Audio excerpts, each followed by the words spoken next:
नमस्कार दोस्तों, मैं राजेश कपूर आपका टेक टॉक्स के एक नए एपिसोड के अंदर बहुत बहुत स्वागत करता हूं। दोस्तों, टेक टॉक्स के अंदर हम लोगों ने एक ऐसी जर्नी तय करी जिसके अंदर हम लोगों ने टेक्नोलॉजी की दुनिया को बहुत ही करीब से देखा, बहुत बेहतरीन तरीके से हमने उसको समझने की कोशिश करी। हम लोगों ने उसके सिक्योरिटी पहलुओं को इतनी बारीकी से समझा और समझाने वाले जब इतने अच्छे एक्सपर्ट्स हों तो समझने का मज़ा भी बहुत आता है और उसको अपनी ज़िंदगी के अंदर इम्प्लीमेंट करने का भी एक चार्म बढ़ जाता है।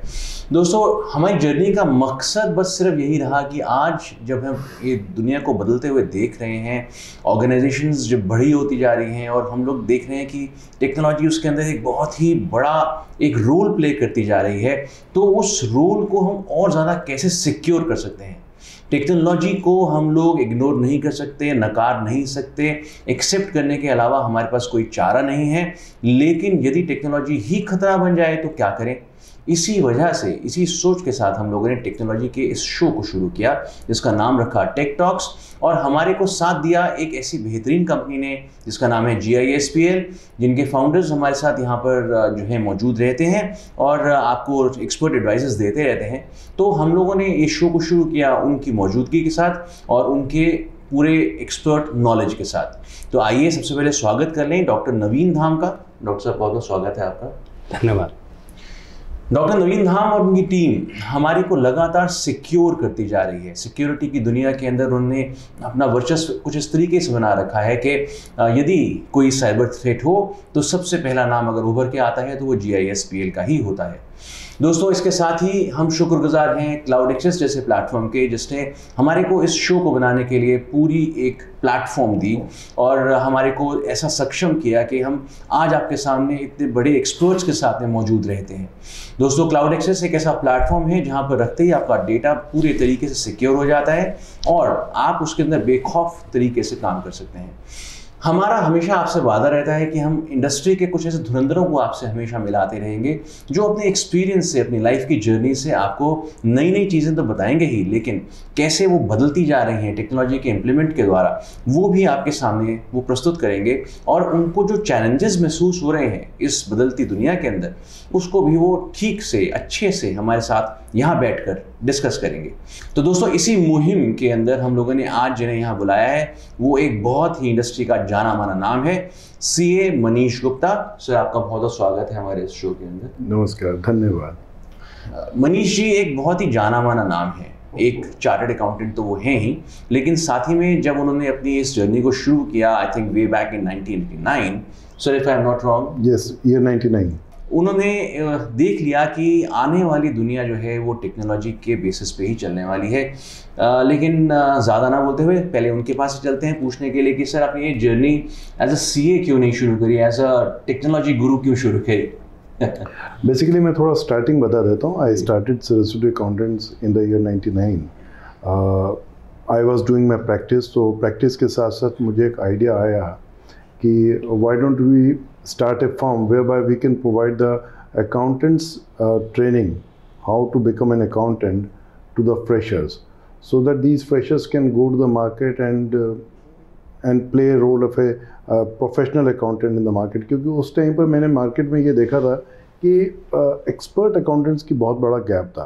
तो हमने अकाउंटेंट्स ट्रेनिंग इंस्टीट्यूट खोली सरस्वती अकाउंटेंट्स के नाम से, और जहाँ पर हम फ्रेशर्स को अच्छी तरह से Tally, manual accounting, excise, sales tax उस टाइम पर ट्रेनिंग देते थे, PF, ESI, और इसी चीज़ को हमने धीरे धीरे ग्रेजुएट किया।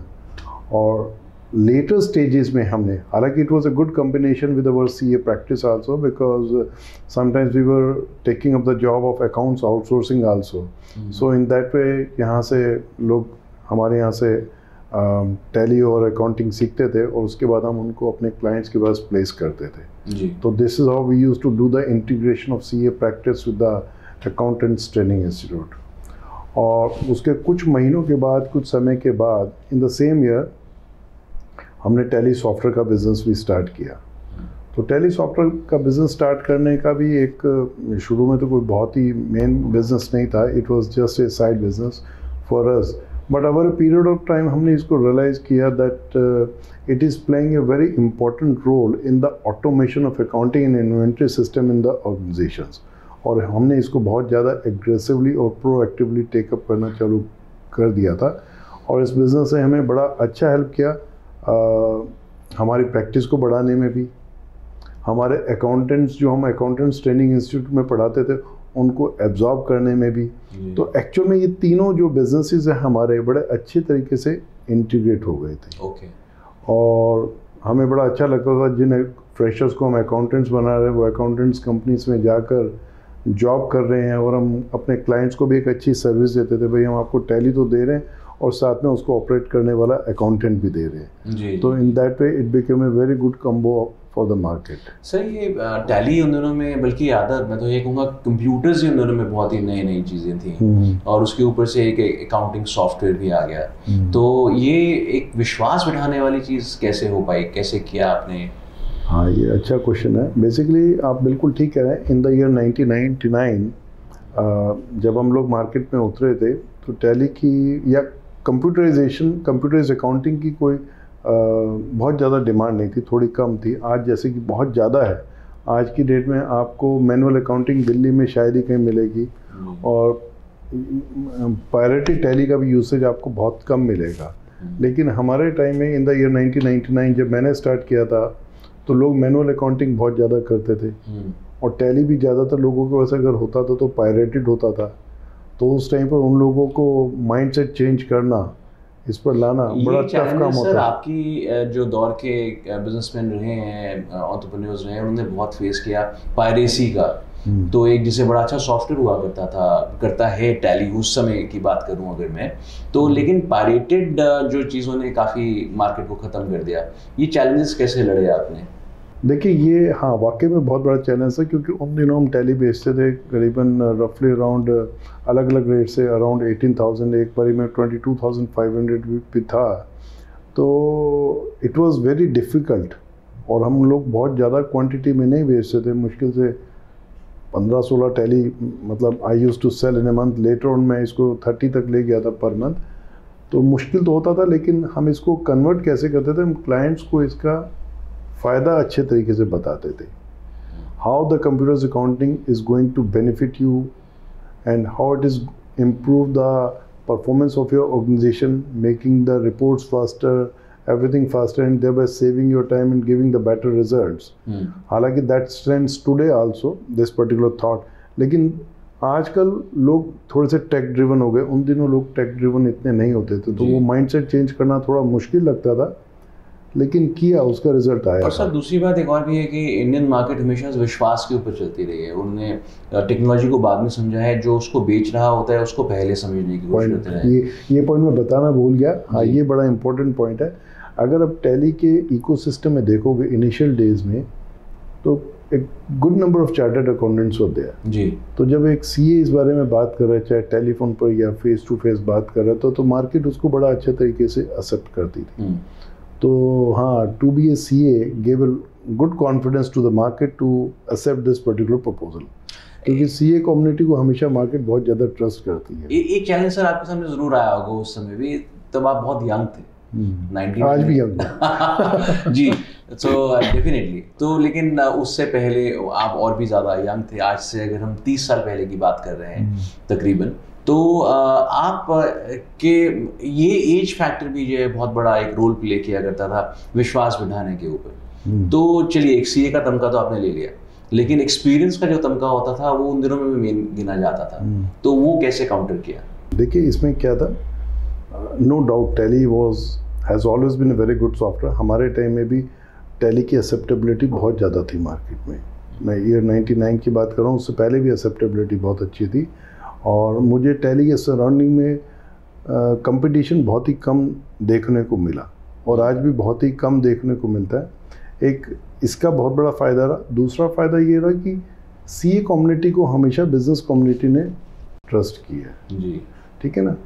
तो ये दो फैक्टर्स है जिसकी वजह से हमें इसको सेल करने में कभी भी ज़्यादा मुश्किल नहीं आई।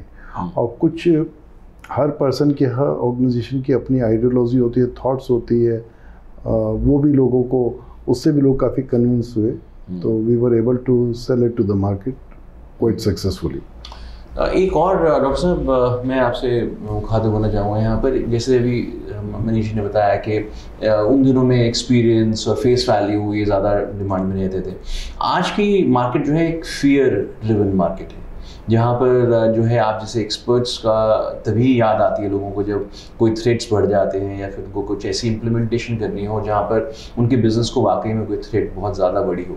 तो क्या समझते हैं कि यहाँ पर आपका जो है एक्सपीरियंस कैसे लोग एक्सेप्ट करते हैं, किस तरीके से आंकते हैं आपको आपके एक्सपीरियंस की वजह से? देखिए, जहाँ तक एक्सपीरियंस की बात है, लाइक वो लोग यही देखते हैं कि जो हमें कंसल्ट कर रहा है वो एक तो क्वालिफाइड होना चाहिए और दूसरा वो उसका एक्सपीरियंस काउंट करता है कि वो मतलब कितने एक्सपीरियंस से आ रहा है, कितने टाइम से वो इस फील्ड में है, तो इससे बहुत फ़र्क पड़ता है।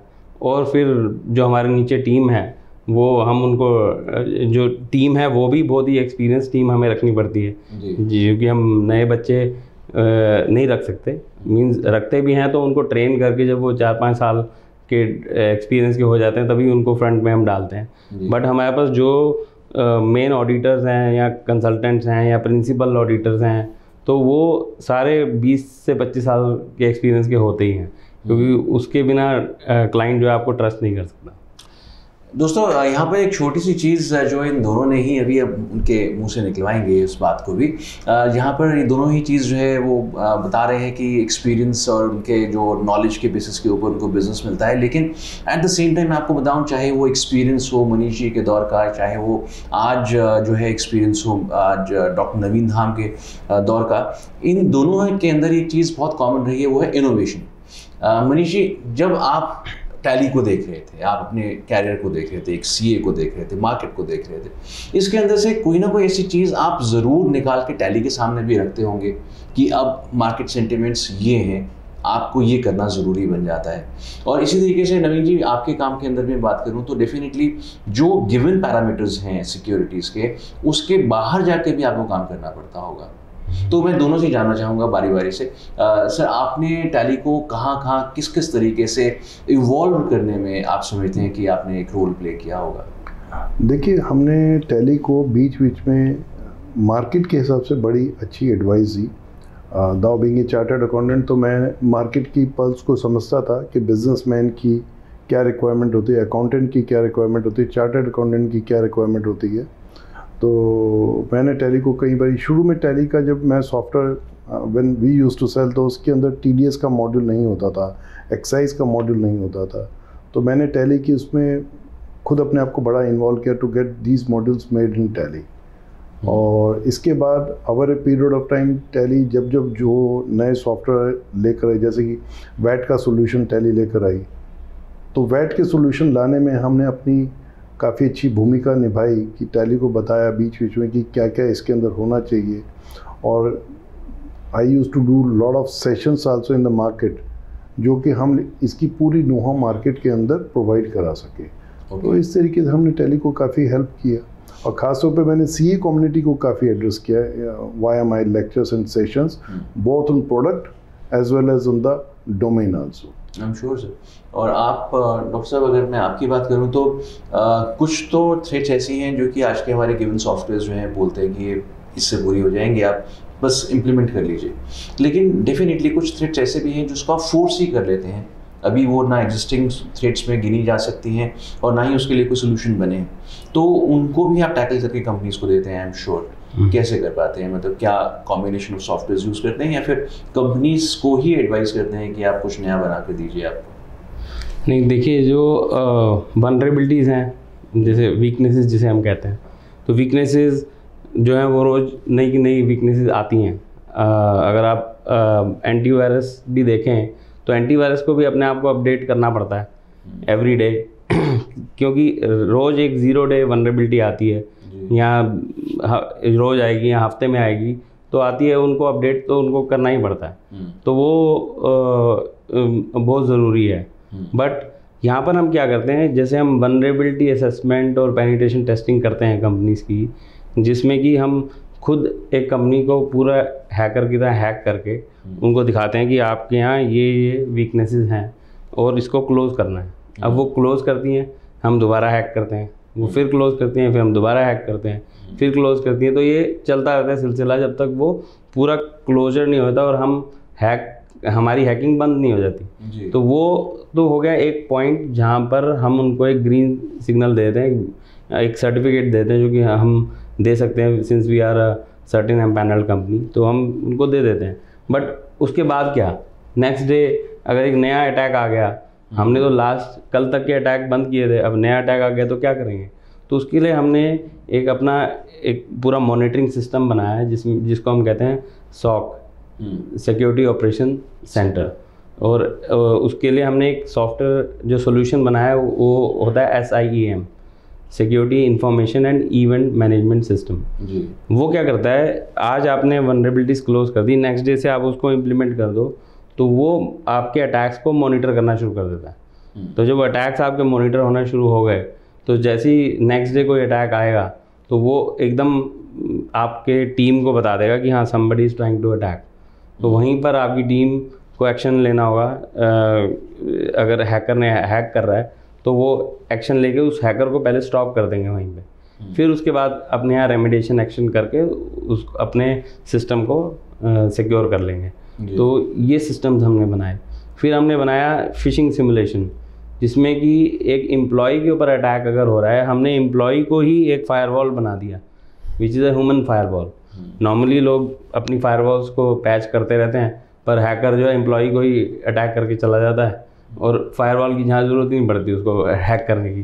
तो अगर ह्यूमन ही फायरवॉल बन जाए, अगर उसी को हम इतनी नॉलेज दे दें कि अगर आपको अटैक हो रहा है तो ये सिम्टम्स हो सकते हैं, जैसे कि अमेज़ॉन से उसको मेल आई या फिर उसको इनकम टैक्स डिपार्टमेंट से मेल आई कि आप अपना रिफ़ंड ले लो, इस पर क्लिक करो and it will take to the bank website, वहाँ पर जाके वो आपका बैंक का पासवर्ड ले सकता है। और भी बहुत सारे अटैक्स हैं जो हम उसको सिमुलेट करते हैं। हम वैसे ही एक्ट करके हैकर्स एम्प्लॉयज़ को हैकर बन के ही एक मेल भेजते हैं अमेज़ॉन से, फ्लिपकार्ट से या इनकम टैक्स डिपार्टमेंट से। नॉट ओनली मेल, उसको SMS भी भेजते हैं, व्हाट्सएप भी भेजते हैं, चारों तरफ से उसको अटैक किया जाता है और ये चेक किया जाता है एक एम्प्लॉय कितना अवेयर है। फिर उसके बाद जब अगर उसने क्लिक कर दिया तो हम उसको बता भी देते हैं कि this was a survey going on from the higher management, since you have shared your information you are under radar and you have to click on this link and get yourself trained। तो फिर वो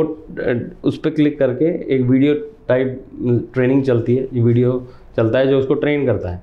train करने के बाद उससे फिर एक exam लिया जाता है कि उसने जो ट्रेनिंग में सीखा उसी के बेस पर एग्ज़ाम होता है उसका।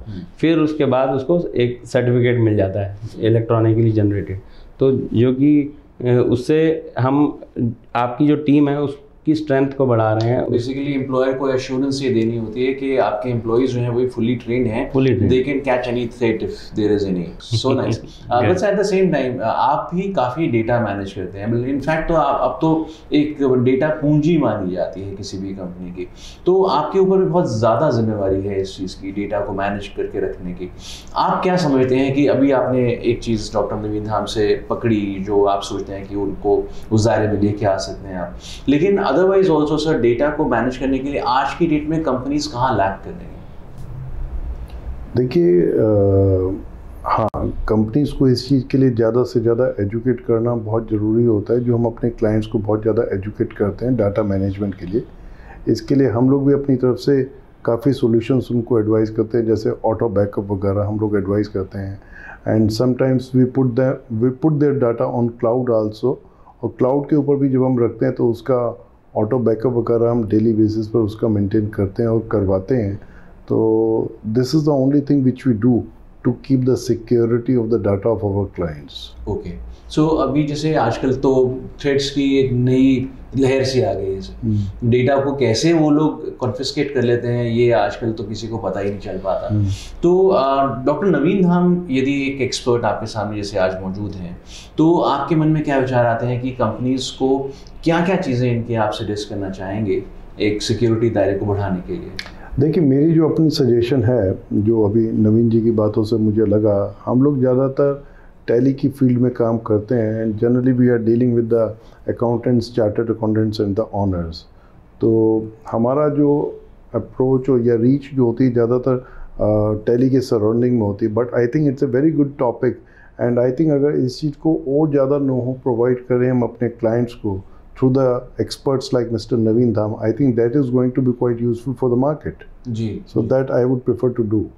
सर एक जो हमने बड़ी बार समझा है आपसे डेटा लीक प्रिवेंशंस के बारे में, और डेटा की जहाँ बात आती है तो एक उसकी लीक या लॉस के बारे में बात ना हो, ऐसा हो ही नहीं सकता। हम लोगों ने अक्सर ये देखा है कि एक एम्प्लॉय अंदर से ही एक थ्रेट बन जाता है कंपनी के लिए। अगर वो बाहर से गेट्स नहीं खुल सकते, जैसे आप पेनिट्रेशन की बात कर रहे थे अभी, तो अंदर से ही वो लोग उसका लॉक खोल देते हैं। ऐसे में आप क्या कर सकते हैं एज ए सिक्योरिटी कंपनी?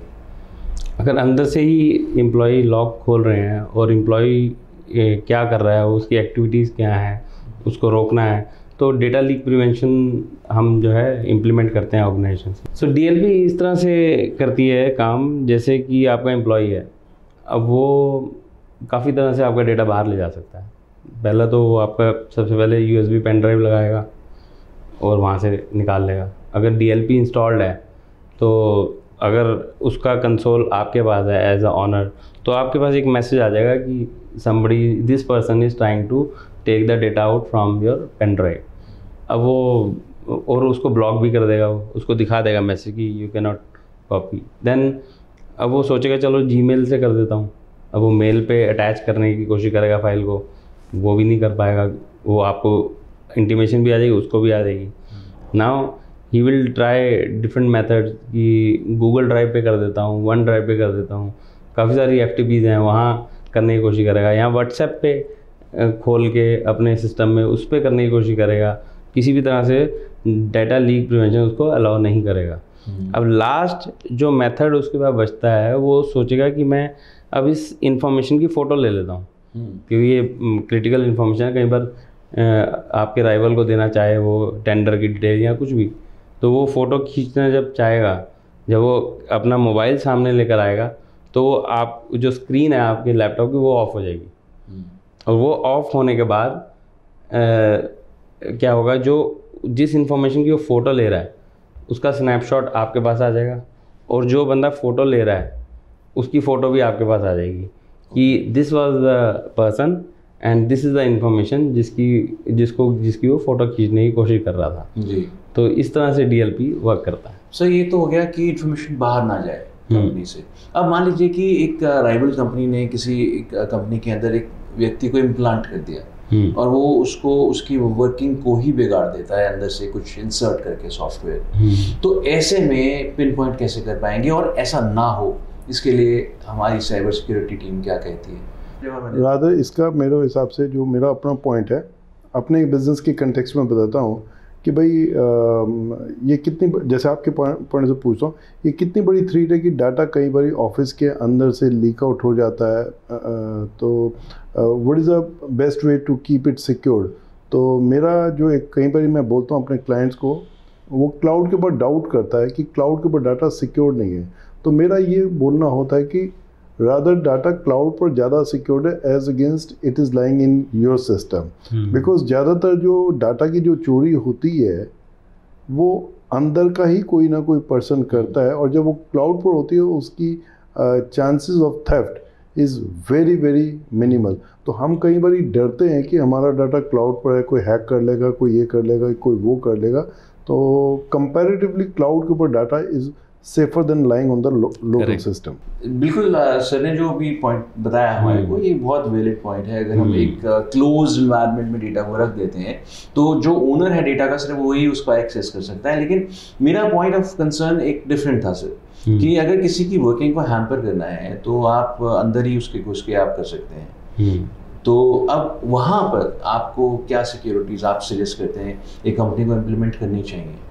तो इसमें क्या होता है कि 3 चीज़ें काम आती हैं। जब अगर एक मैलिशियस पर्सन अंदर आ गया है और वो अंदर बैठ के कुछ करना चाह रहा है, तो इसमें हम ज़ीरो ट्रस्ट पॉलिसी एक होती है वो अप्लाई करते हैं कि हमें ट्रस्ट करना ही नहीं है, चाहे वो एम्प्लॉई है चाहे वो कोई भी है।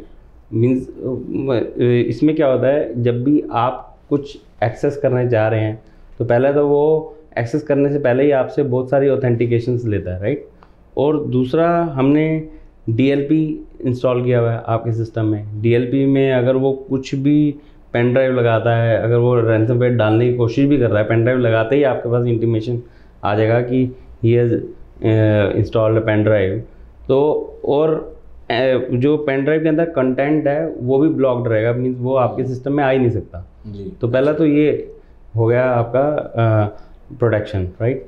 फिर दूसरी जो SIEM हमने इंस्टॉल किया हुआ है वो लॉगिंग करना स्टार्ट कर देता है ऐसी एक्टिविटीज़ की।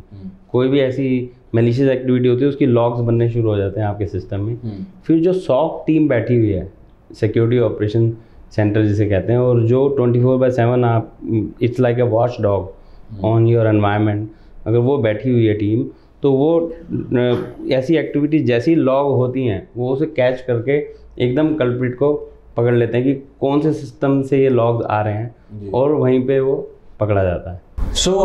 मैं दोस्तों बहुत ही हमेशा हैरान होता हूँ, बहुत इंट्रीग्ड रहता हूँ जब एक एपिसोड के अंत तक हम पहुँचते हैं। तब तक ज्ञान की इतनी वर्षा हो चुकी होती है कि ऐसा लगता है कि एक और एपिसोड इसी के ऊपर क्यों ना बना दिया जाए।